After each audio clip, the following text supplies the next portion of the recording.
Hello guys, welcome to my mini vlog. I hope हजुरहरू सबैजना सन्चै हुनुहुन्छ होला। म पनि एकदम सन्चै छु। म चाहिँ आज बिहान 6 बजे उठेर सुबह उठेर आफ्नो मिनी ब्लगमा क्यामेरा लिएर क्यामेरा ल्याएर मजाले भिडियो बनाउने कोसिस गरेँ गाइस। यो हजुरहरूलाई सडक देख्ने थियो, आगी सडक चाहिँ गाडी आउने जग्गा हो। पछाडि अहिले हातले उम्लीले देखाएको सडक देख्ने चाहिँ यो चाहिँ चौधारा गाडी जान हो गाइस।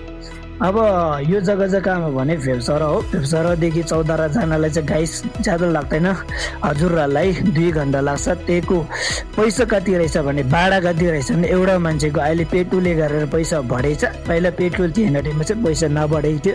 पहिले चाहिँ कति दियो भने चाहिँ 150 लागेको थियो मलाई चाहिँ। अहिले चाहिँ कति लाग्दो रहेछ भने एउटा मान्छेले 240 लियो गाइस। मलाई चाहिँ यति लियो। अब हजुरहरूलाई के त, म चाहिँ फर्स्ट टाइम गएको चौधारा, मलाई चाहिँ ठग्यो कि के गर्यो मलाई चाहिँ थाहा भएन गाइस। मलाई ठग्यो जस्तो लाग्यो। अब यस्तो अब कोही चिलाउँदो रहेछ, उनीहरू ल्याङ गर्दो रहेछ, मलाई चाहिँ त्यो ल्याङ गर्ने मन छैन आज। त्यसैले म चाहिँ सुबह चाय पियो, त्यसपछि यस्तो मजाले चौधारा गएको। चौधारा किन गएको भने चाहिँ हजुरहरूलाई हिजोको मिनो ब्लगमा भनेको थियो। म चाहिँ भोलि चौधारा जान्छु। चौधारा किन जाने भने चाहिँ पासपोर्ट र राष्ट्रिय पचिता पत्रको फर्म भर्न गएको गाइस। हाम्रो चाहिँ अब नेपालमा यस्तो छ, राष्ट्रिय पचिता पत्र आउनलाई चाहिँ पुरा 2 साल जस्तो लाग्छ भन्छ, 2 साल 3 साल लाग्छ जस्तो लाग्छ भन्छ।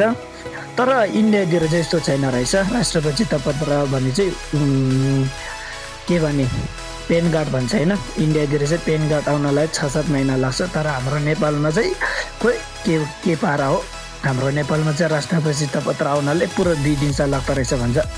त्यसैले म त पुरा हैरान भयो। म चाहिँ यति खुसी थिएँ कि आज चाहिँ मेरो 2टा काम कोही हुन्छ, सक्सेस हुन्छ भने सोचेर गएको थियो। मनमा चाहिँ एकदम खुसी लिएर। तर के गर्ने गाइस, एउटा मात्र काम भयो, जे भयो अब राम्रै भयो। एउटा मात्र फर्म भर्यो, त्यो पनि राष्ट्रिय पचिता पत्रको मात्रै फर्म भर्यो। त्यसलाई फर्म भर्नलाई पनि 1 घन्टा जस्तो लाग्यो गाइस। उता भेट्छ, यता भेट्छ, उता जाऊ भन्छ।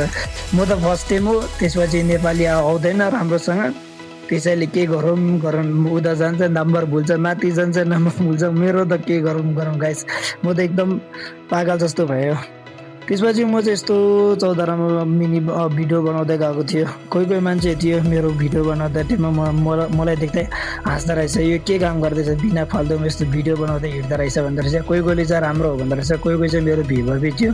मलाई पनि राम्रो लाग्यो, एकदम राम्रो लाग्यो। आफ्नो भ्युवरहरू देखेर एकदम खुसी लाग्यो। हजुरहरूलाई पनि मेरो च्यानललाई सपोर्ट गरिदिनु होला प्लिज। हजुरहरूले मलाई 50K सब्सक्राइबर कम्प्लिट गरिदिनु। हजुरहरूले मलाई 50K सब्सक्राइबर कम्प्लिट गर्यो भने हजुरहरूलाई म यति खतरा इन्ट्रेस्टिङ मिनी ब्लग खतरा लिएर आउँछु कि हजुरहरूले देख्दा वाउ यति खतरा मिनी ब्लग लिएर आइछ भन्छ होला।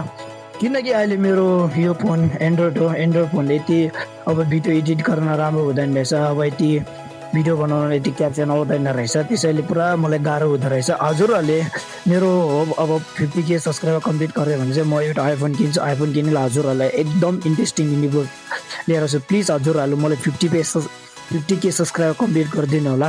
हजुरहरूलाई म यति रिक्वेस्ट गर्छु कि हजुरहरूले मलाई 50K सब्सक्राइबर कम्प्लिट गर्यो भने चाहिँ म चाहिँ एकदम खुसी छु। अब हजुरहरूले म जस्तो अब छोटा क्रिएटरहरूलाई यस्तो राम्रो मद्दत गऱ्यो भने चाहिँ म चाहिँ एकदम खुसी छु गाइस। अब म चाहिँ उता पुगेँ, मजाले पुगेँ। त्यसपछि राष्ट्रिय पचिताको फर्म लिएर निचे गयो।